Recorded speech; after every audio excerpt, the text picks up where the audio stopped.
Om Jnana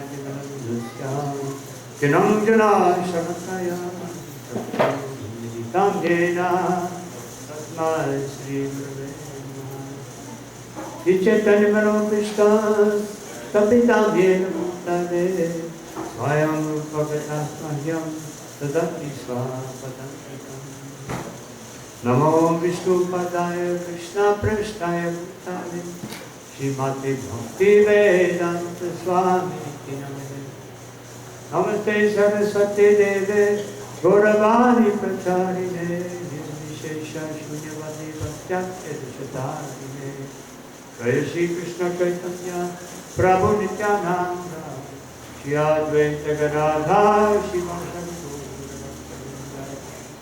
Hare Krishna Krishna Krishna Hare Hare Hare Rama Rama Rama Hare Hare.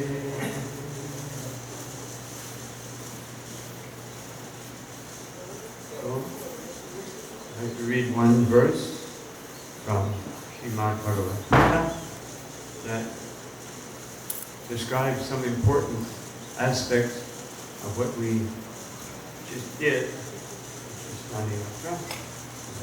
This is the 5th verse of the 15th chapter of Srimad Bhagavad Gita. Nirmana moha jita sangha dosha adhyatma nitya vinivritta kama Vandaya vimukta sukha dukha samjaya Vacham yamudha padam abhyayam. Translation and purport by Srila Prasad. Those who are free from false prestige, illusion, and false associations, who understand the eternal, who are done with material lust, who are freed from the dualities of happiness and distress, and who, unbewildered, know how to surrender unto the Supreme Person, attain that eternal kingdom. Please repeat. Those who are free from false prestige, illusion and false association,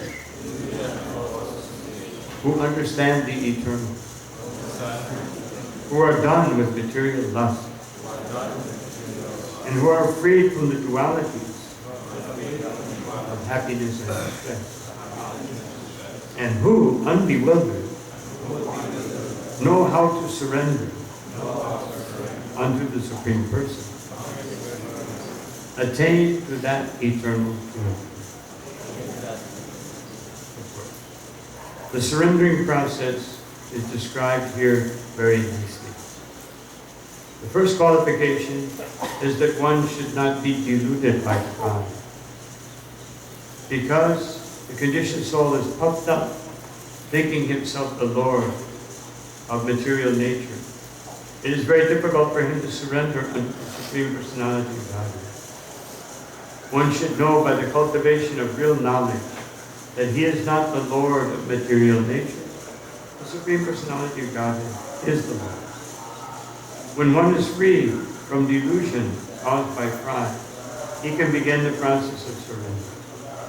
For one who is always expecting some honor in this material world, it is not possible to surrender unto the Supreme Person. Pride is due to illusion.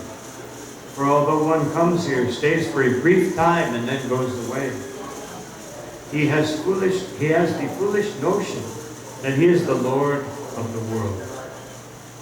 He thus makes all things complicated, and he is always in trouble. The whole world moves under this impression.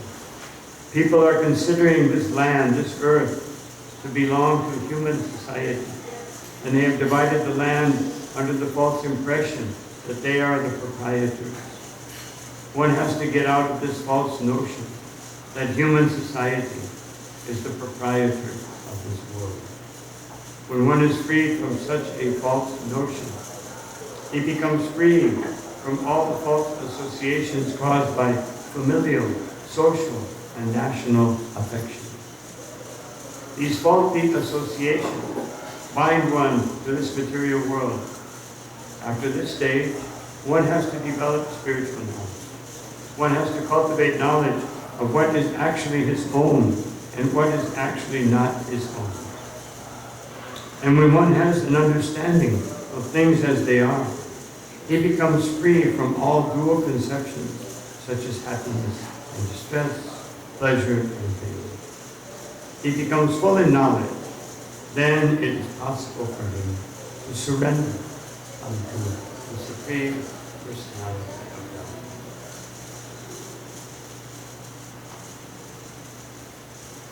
So I relate this verse to what we just did, Snaan Yatra, because it's a continuation of the previous verse, and especially the second to the last line, Ame Vichatyam Purusham Papadye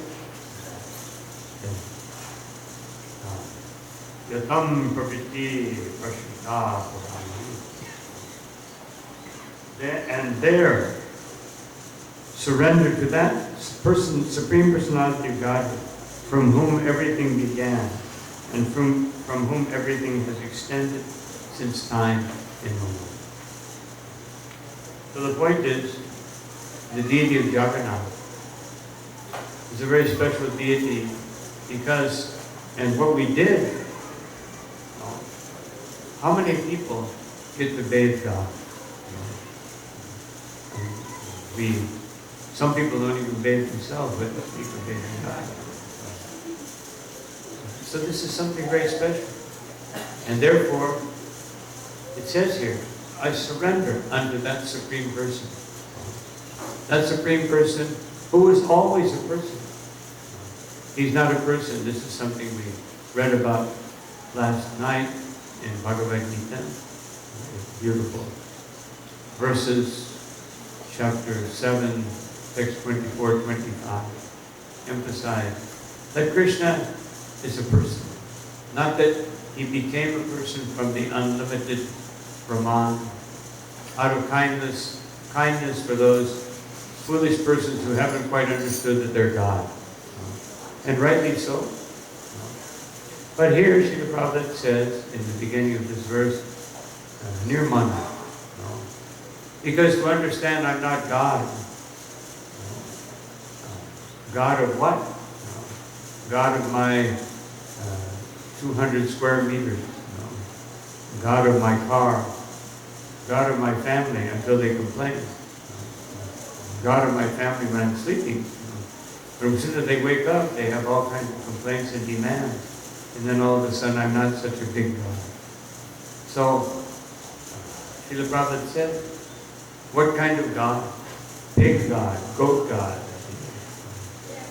I've been a pig God, a goat God, a dog God. And even as a human being, you can be God. I mentioned the other day, it's like Cinderella. Princess for the night, and then back to the old. So we may be a king, you may be an emperor, you may be a Brahma. And then the problem with these things, if you do it properly, it's like Brahma when he prayed just before the Chaturshloki verses of the Srimad Bhagavatam. Brahma is praying to Krishna, and what does he pray for? He doesn't pray for more power, because he's the most powerful person in the universe. He doesn't need more. What does he pray for? Anyone remember? He prays, please my Lord, don't let me become proud. Now I've got this big responsibility of organizing the universe. I didn't create it. It actually was all there, and I couldn't even understand what it's all about. I was on top of a lotus flower, looking down at this pradhana, this amalgamation of material elements. And I went down the lotus, and it became more bewildering. I went back up, and I began to meditate, praying for your mercy. So Brahma is showing us that material existence is very bewildering. And the worst bewilderment is when we think that everything is for my pleasure. That this whole material, although I didn't make it, nor did I choose what kind of body I would have. What did I do? I just did so many things in my past life that will come to me in a very bewildering way. Sometimes pleasant, sometimes painful, as Srila Prabhupada mentioned in his purport. Pleasure and pain, happiness and distress. These dualities.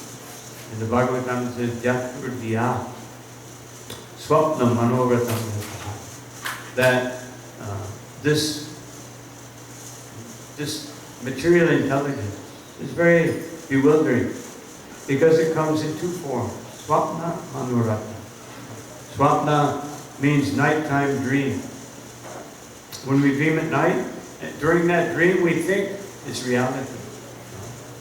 Especially if it's like a kind of a nice dream, or I have a lot of money or a lot of pleasurable experiences, then we don't want to wake up. But if it's a nightmare, then we're very happy to wake up.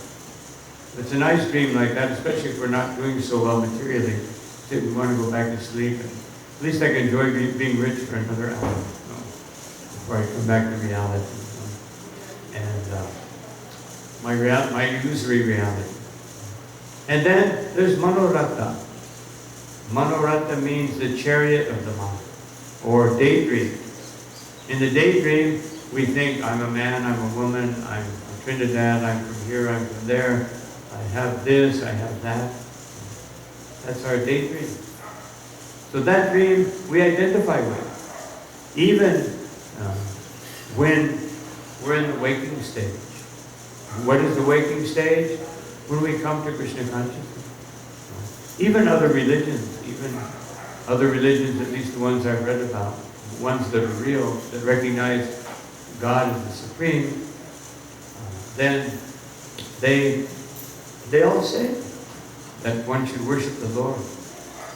But only Vaishnava worship the Lord as the highest realization and the highest activity. Not that we worship the Lord so that He will give us the highest activity, which is whatever my mind conceives of. So therefore, most people, even though they're in the waking stage, meaning that they're coming to the point of Krishna consciousness, or some God consciousness, they still want to remain in the dream that I am meant to enjoy this world. That is my purpose in life. That's what God wants me to do. So I've been making this point a few times.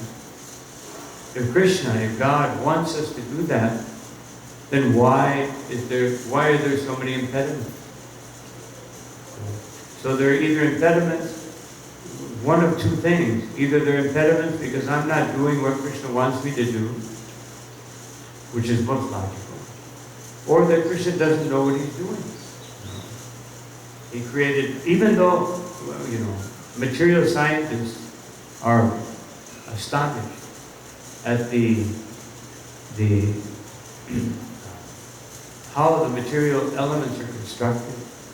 Just a strand of DNA is amazing. They can't make it. Just like one of Srila Prabhupada's disciples, Hamsatuta, he was in Sri Lanka.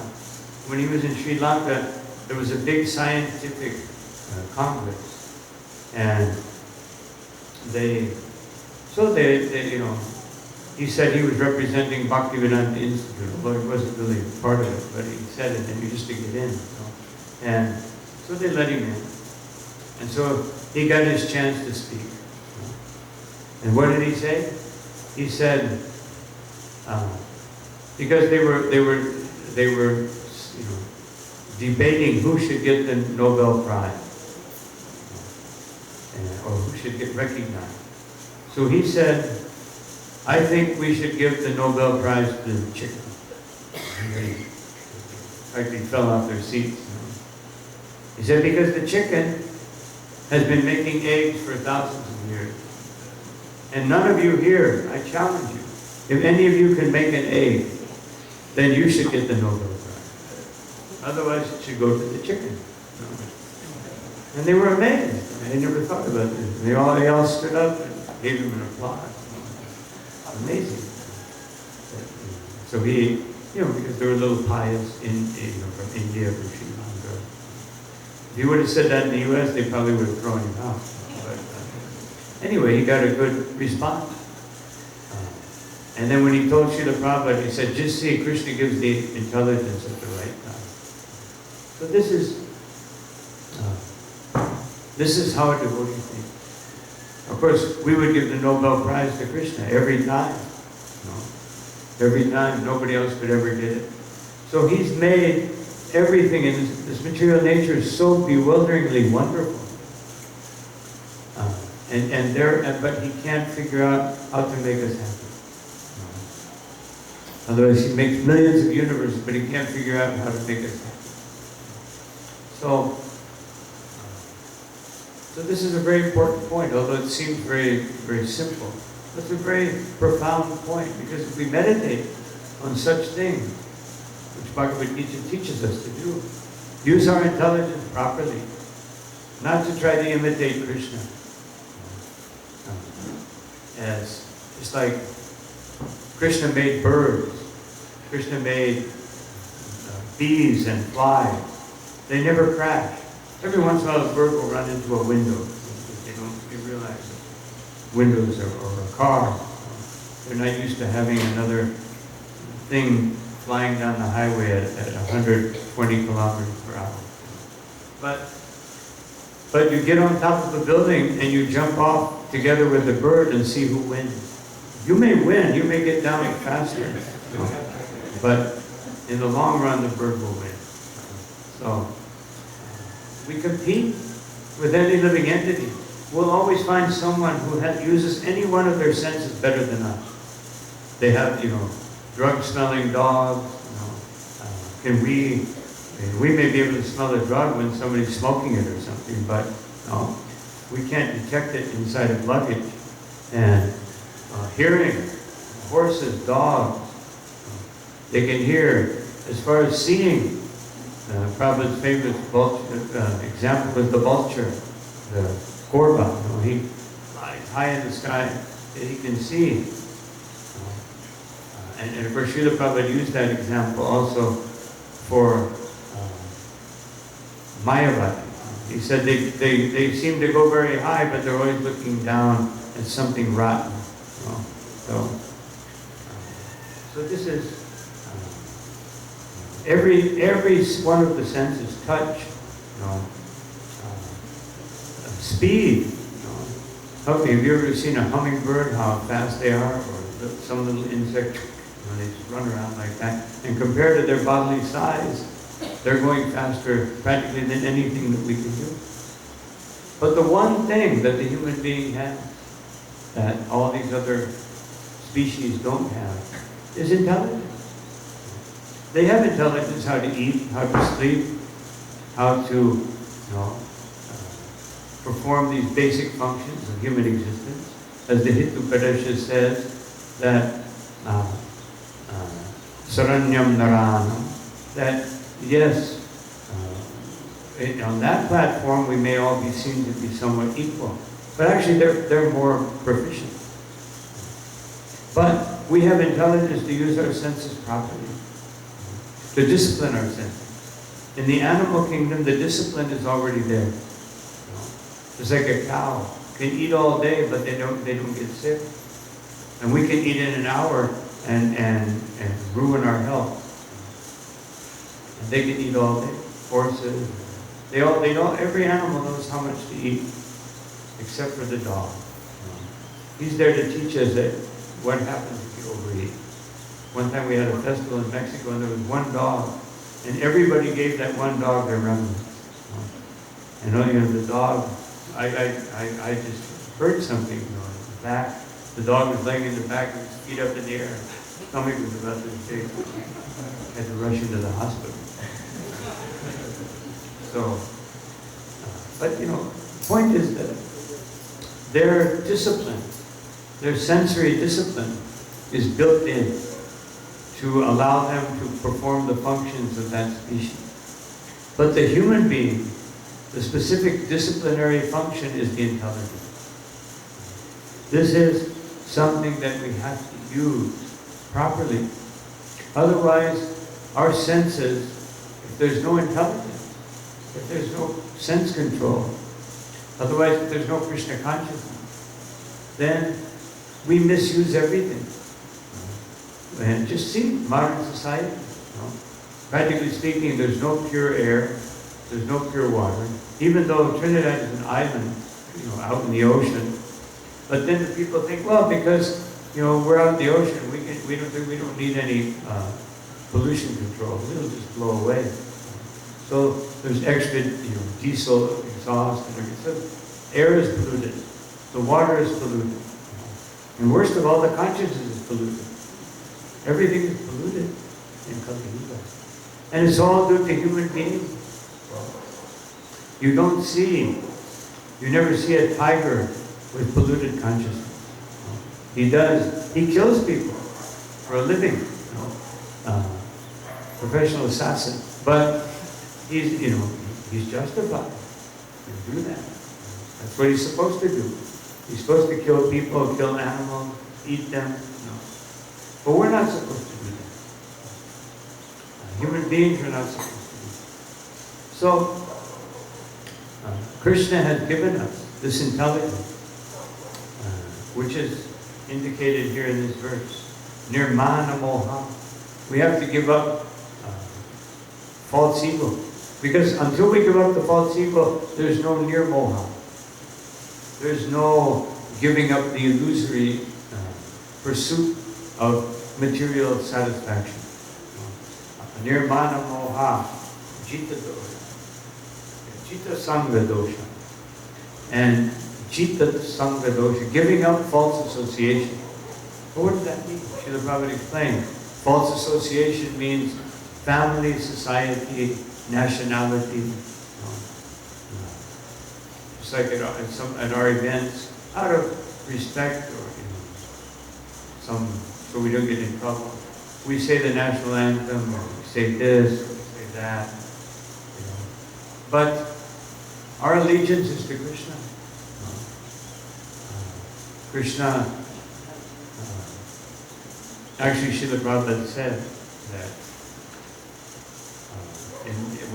one time he was in the US and he read an article that they wanted to take this saying off of the dollar bill. It says, "In God we trust." So he said, if they do that, then it will be finished. He said, the only reason this country is successful is because they have on the money, "In God we trust." At least they rubber stamp it that way. And so they have some faith. Because they have some faith, then they have some success. But nowadays, that Jita Sangha, Sangha Dosha, faulty association is becoming more and more prominent. That mana, or false prestige, is becoming more prominent. Now modern psychology says you are the most important. Bhagavad psychology says Krishna is most important. And you are insignificant. Because when we become insignificant, then we become important. Because what is the use of being important? Just like anywhere you go in the world, there'll be we used to be in the newspapers, now it's still in the newspapers, but now many people don't read newspapers. But it doesn't matter how powerful or how great some person is, there'll be somebody that will draw a cartoon with a big nose, big ears, and criticize him. But Krishna never criticizes the living entity. So, who should we try to be important? We become important to Krishna when we become insignificant. Otherwise, when we take on the quality of humility, then we become important. So Lord Jagannath and Sri Chaitanya Mahaprabhu, and Jagannath together, they illustrate the purpose of life. The purpose of life is to see Krishna. When Lord Chaitanya Mahaprabhu was coming to Jagannath Puri, as soon as he saw the flag, he bowed down. He offered dandavat. As soon as he saw the top of the flag, he bowed down.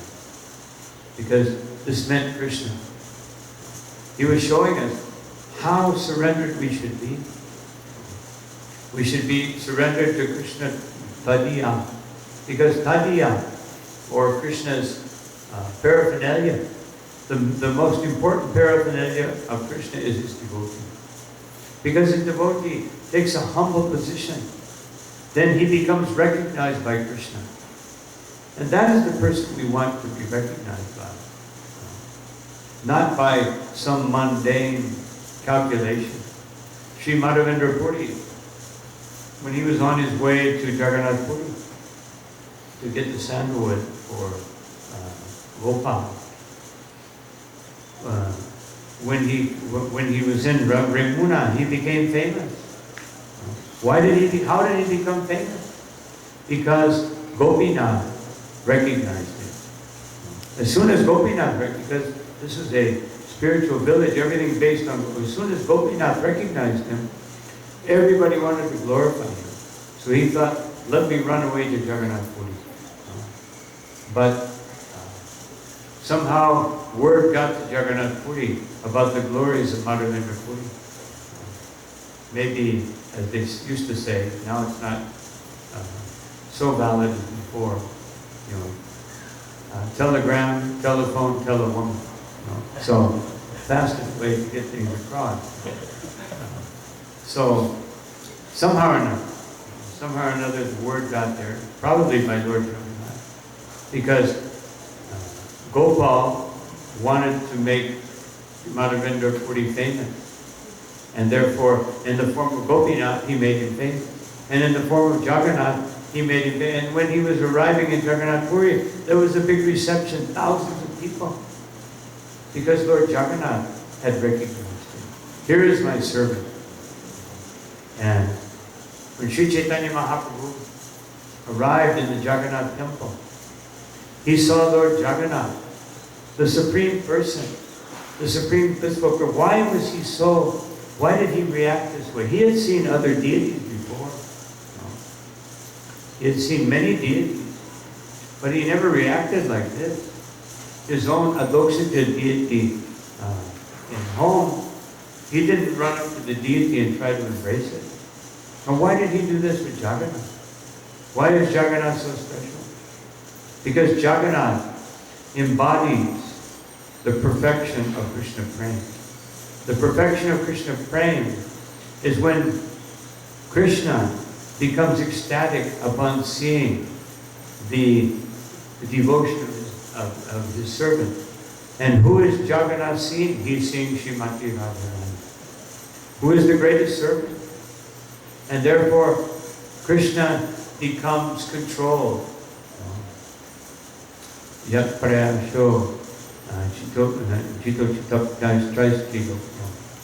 Lord Brahma said that the Supreme Lord, who is unconquerable in the three worlds, he becomes controlled by his devotee. And what does devotee do? He offers everything that is Bhag Bhakopir, Vidadhan Namaste. He offers his words, his thoughts, and his actions. He surrenders them to Krishna. And therefore Lord Jagannath, he is seeing his devotee. He's seeing Srimati Radharani. That's why he's so blissful. He's hearing about himself in Vrindavan. And what is he hearing about in Vrindavan? He's hearing about especially his pastimes in the Rasa Leela. And therefore his ecstasy becomes uncontrollable. And when Lord Chaitanya saw that, he ran to embrace. And Lord Chaitanya Mahaprabhu himself said that this type of love exhibited by the gopis is the highest love of Krishna. And that's what he was running to embrace. And he was running to embrace this wonderful transcendental love. And he came before Lord Jagannath with the guards running behind him. They had never seen anything like this. They had never seen love for Krishna, even though every day in the Jagannath temple there is dancing before Lord Jagannath, which represents the Rasa Leela, and everybody's watching it, but they never understood what it really is. And when Lord Chaitanya, they couldn't recognize what he was doing. He was running toward the deity. They thought, some madman. He was a madman, mad for Krishna. And so, and he fainted. And then Sarvabhauma Bhattacharya came and he stopped the guard. He said, this is not some madman. He is mad for Krishna. And even though Sarvabhauma Bhattacharya was partially contaminated with Mayavad understanding or impersonal understanding, he still was recognized by Krishna's arrangement. Of course, it was Krishna's arrangement that he was under that spell of impersonal understanding, so that Lord Chaitanya Mahaprabhu could preach to him. And so this is what this verse that's under consideration. When someone can give up these things, then this type of vision is instilled within our heart. And some of the other symptoms, Ajatma, Nitya Vinibhita Kama. We give up material lust, and we understand Adhyatma. You understand the self. Adhyatma Nitya. You understand the eternal nature of the self, and the eternal nature of the Supreme Personality of Godhead, and the eternal nature of spiritual life. When we understand, we really understand our eternality, then all the fear and misgiving and lamentation goes away from the heart. What does fear mean? Fear means that I'm afraid of losing this body. I'm afraid of losing, as what this verse says, all this Sangha dosha, all this false association, my false association with the body. Chaitanya Mahaprabhu, just before the Rath Yatra, on 2 occasions, but one first occasion was before Rath Yatra, Lord Chaitanya Mahaprabhu, he came to see Sanatana Goswami. And Sanatana Goswami just all of a sudden developed all these sores all over his body. And they were oozing, pus and blood were oozing from the sores. He was wondering what happened. And of course, immediately, being a humble devotee, he thought, this is the reaction from my previous sinful activity. He didn't think, well, I'm a Nityasiddha devotee. We may think like that, but he didn't think like that. He thought, I'm contaminated. And then Lord Chaitanya Mahaprabhu came and he saw him and he said, my dear Sanatana.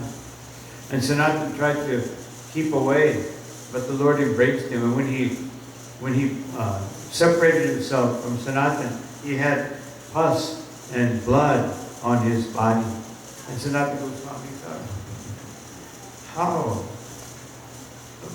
It was bad enough, I'm contaminated like this, but now I have offended the body, the transcendental body of Sri Chaitanya Mahaprabhu. Therefore, when the Rath car comes, I will throw myself under the wheel. This was like a day or two before. So on the day of the Rath Yatra, Sanatana Goswami was ready to go, jump under the wheel of Lord Jagannath. And Lord Chaitanya Mahaprabhu came up and he said, give up this false notion. The body does not belong to you, it belongs to me. Sanatana Goswami, how did he know? Of course, he's the Supreme Person. He said, I have plans for that body. I have a purpose. Otherwise, Chaitanya Mahaprabhu was teaching us.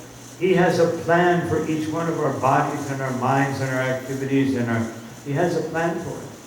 Whether that plan is chalked out by our previous karma, or whether that plan is actually directly in the hands of Krishna, it doesn't matter. Because if we're surrendered to Krishna, as it says here, if we're actually surrendering to Krishna, then we will follow his plan. If we're already surrendered to Krishna, and his plan is manifesting in the heart, because of our pure devotion, then we will know what to do because Krishna will guide us. All of our emotions and all of our senses and all of our mental activities will be absorbed in Krishna. But even if we're not, then Krishna comes to us in the form of Bhagavad Gita and Srimad Bhagavatam. And He guides us. And He tells us what to do. And He tells us how to navigate this material world. And we may make some mistakes. It's like someone may be in a boat. I used to have a little boat. Every once in a while I get stuck on the sandbar. And work a little bit to get unstuck.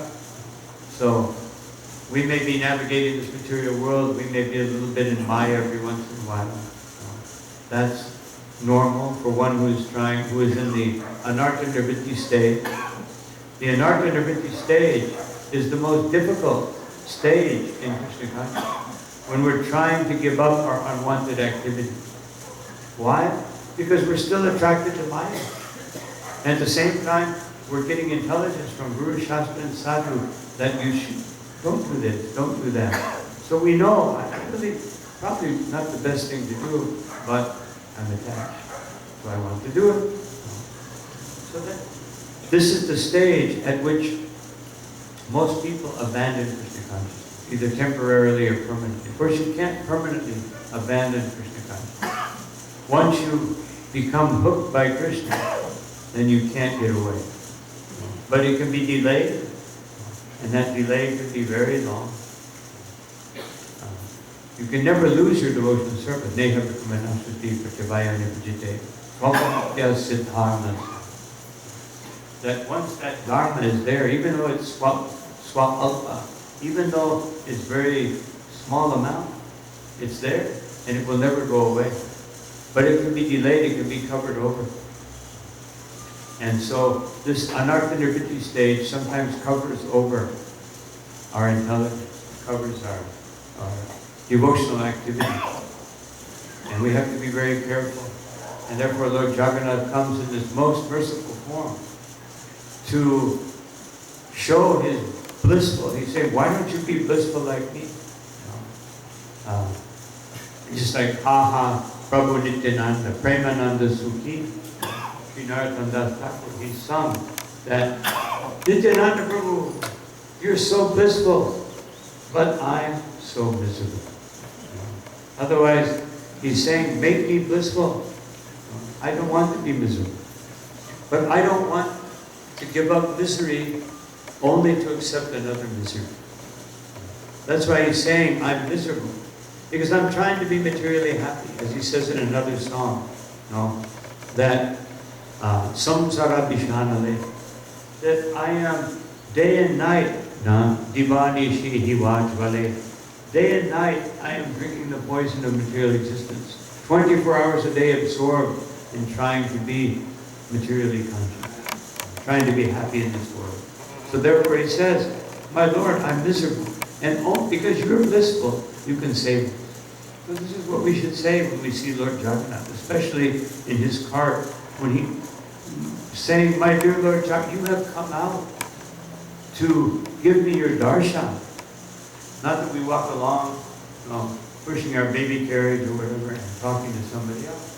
While Lord Jagannath behind us, we have our back to Jagannath, and you're like, hey, how you doing? I haven't seen you for 6 hours.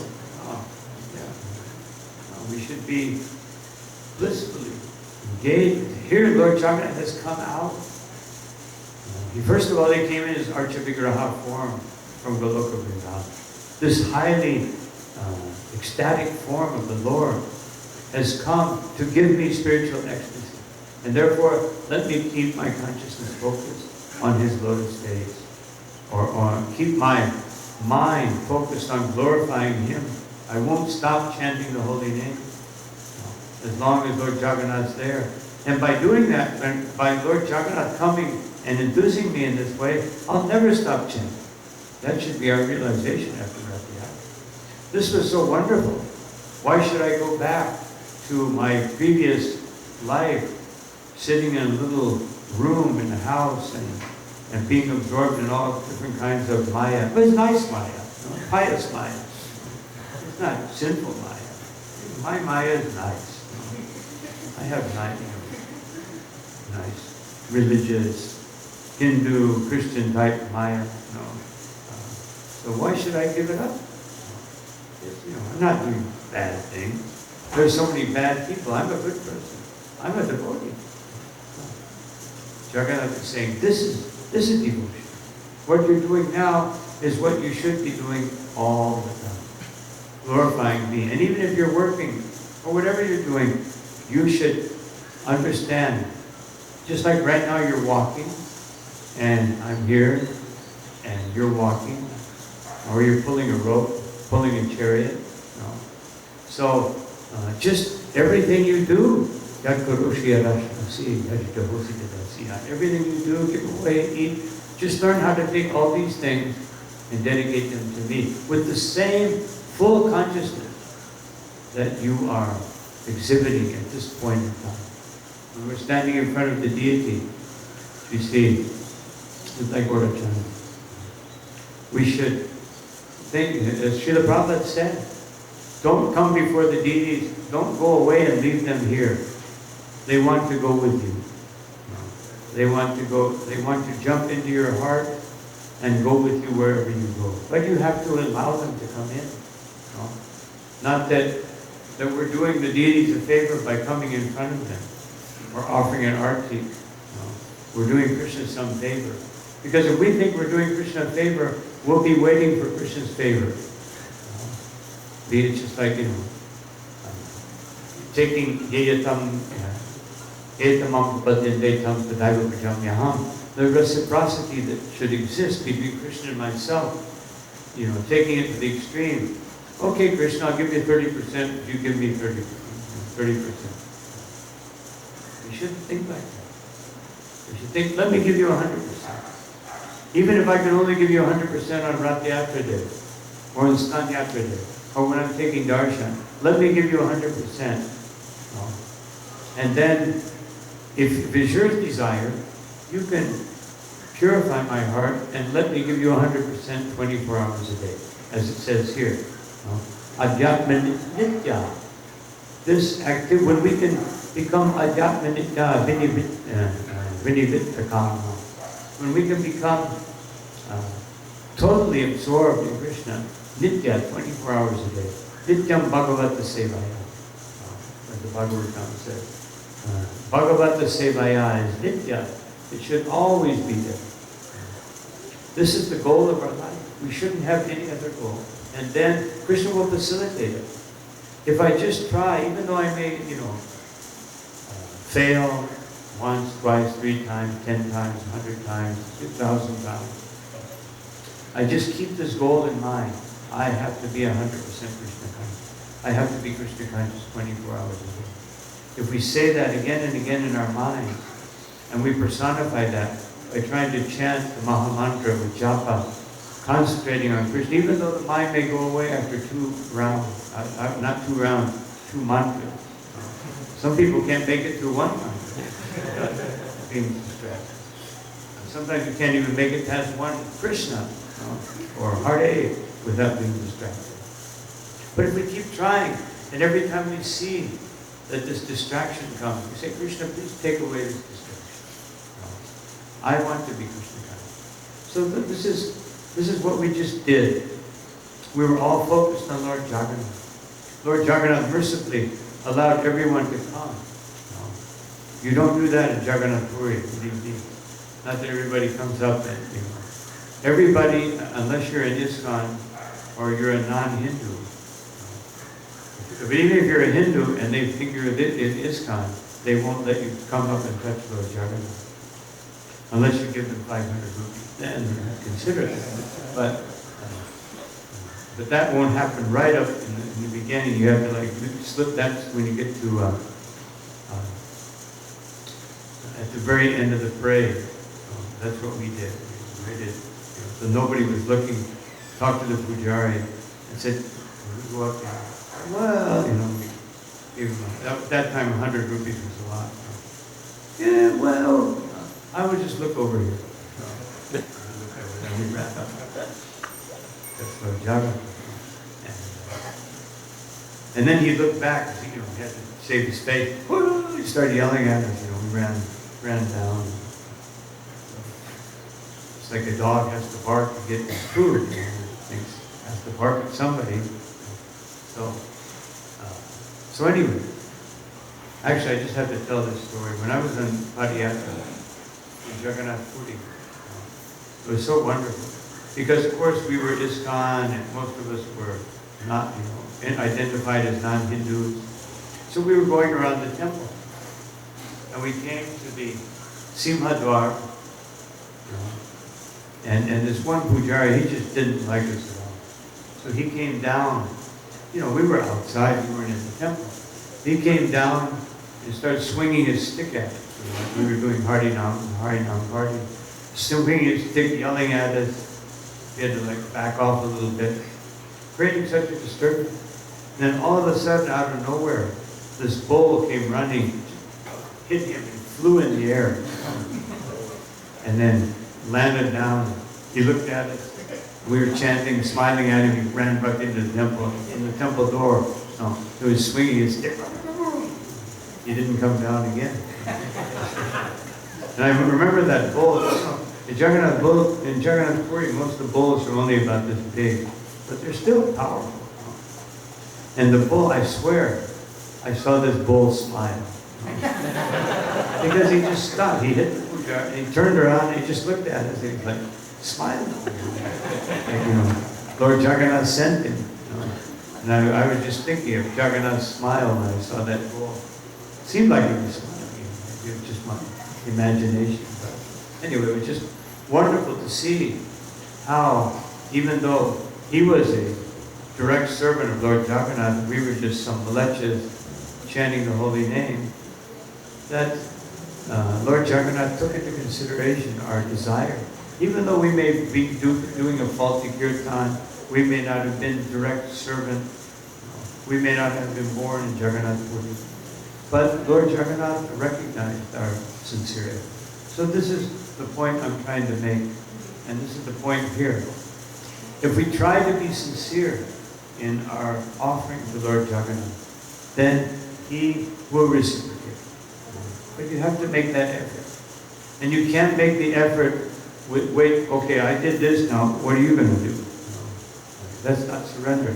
Okay, I took the first move, but you didn't take the first move. The first move was Krishna spoke Bhagavad Gita.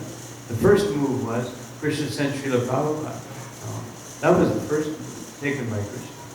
So it's not like, well, I did something, now let's see what you do, Krishna. No. It's the mood, even if you slip up, but the mood has to be, let me serve you, Krishna, without any deviation. Let me come to that platform. When you really beg for that, then Krishna will give you a little test. Maybe a few little tests. Maybe a whole lifetime of tests. It doesn't matter. Mukunda, when he was rejected by Chaitanya Mahaprabhu, and then finally Mahaprabhu told him, he can have my darshan again after millions of years and millions of lifetimes. And Mukunda became ecstatic. I only have to wait millions of lifetimes. So we should be that willing to please Krishna. Even if I have to wait millions of lifetimes, then I'm willing. Now this is what Lord Jagannath is trying to instill into our consciousness and our heart by all these wonderful appearances that He makes. Of course, now we'll probably get an announcement that Lord Jagannath has disappeared from our sight. Just as the last point to conclude, looks like this clock's not in sequence. Just to conclude that when Lord Jagannath, after the Snaan Yatra and he disappears, Lord Chaitanya Mahaprabhu becomes so despondent that he goes away. He goes to see the deity. What's the deity? That he goes to Alana. Some they say Alananath, but it's actually Alana. So he goes to Alana, and he goes to see the deity there. But that deity, why does he pick that deity? Why doesn't he go, there's closer deities around. Why does he go to that deity? Because that deity has 4 arms. He's Krishna with 4 arms. Now, why does Krishna have 4 arms? Krishna usually has 2 arms. But Krishna has 4 arms in that deity because when Srimati Radharani and the gopis were looking for Krishna, Krishna hid behind a bush.